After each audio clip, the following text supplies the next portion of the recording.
নমস্কার বন্ধুরা, আমাদের চ্যানেলে আপনাদের সকলকে জানাই স্বাগত। বন্ধুরা, আশা করি আপনারা সকলে খুব ভালো আছেন। বন্ধুরা, আপনাদের কি পিএম কিষাণ যোজনার টাকা ঢুকছে না? আর কি কখনো পাবেন না টাকা? টাকা পেতে অবশ্যই করতে হবে একটি কাজ, না হলে আর পাবেন না পিএম কিষাণ যোজনার টাকা। তাই চলুন ভিডিওটি কোনো রকম স্কিপ না করে শেষ পর্যন্ত দেখতে থাকুন। প্রধানমন্ত্রীর বিভিন্ন জনকল্যাণমূলক প্রকল্পগুলির মধ্যে অন্যতম হলো পিএম কিষাণ সম্মান নিধি প্রকল্প। এই প্রকল্পের উদ্দেশ্য হল দেশের কৃষকদের সার্বিক আর্থিক উন্নয়ন ঘটানো। প্রধানমন্ত্রী নরেন্দ্র মোদী 2018 সালে দেশের কৃষকদের আর্থিক অবস্থা দেখে এই প্রকল্পের উদ্বোধন করেছিলেন। এই প্রকল্পের টাকা 4টি কিস্তিতে দেওয়া হয়। প্রতি কিস্তিতে 2000 টাকা করে মোট 6টা কিস্তি পেয়ে থাকেন কৃষকেরা, অর্থাৎ 4 মাসের ব্যবধানে এই টাকা দেওয়া হয়। ইতিমধ্যে 16তম কিস্তির টাকা পেয়ে গেছেন কৃষকেরা। 28শে ফেব্রুয়ারি এই টাকা দেওয়া হয়েছে।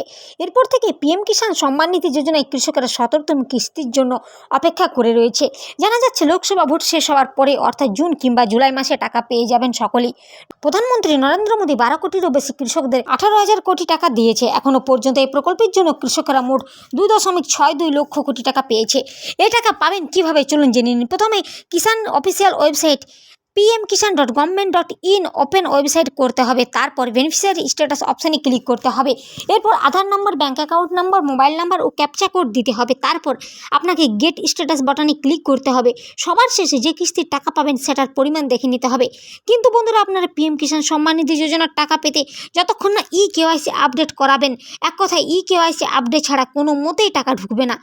তাই বন্ধুরা, পিএম কিষাণে যোজনায় আপনাকে টাকা পেতে গেলে অবশ্যই পিএম কিষাণ অফিসিয়াল ওয়েবসাইটে যেতে হবে। এরপর কেওয়াইসি অপশানে ক্লিক করতে হবে। এরপর আধার কার্ড নাম্বার বসিয়ে সার্চে ক্লিক করতে হবে। এরপর মোবাইল নাম্বার বসিয়ে সেন্ড ওটিপিতে ক্লিক করলেই নিজেদের ওটিপি চলে আসবে এবং সেখানে আপডেট করতে হবে। তাহলেই আপনারা বুঝতে পারবেন।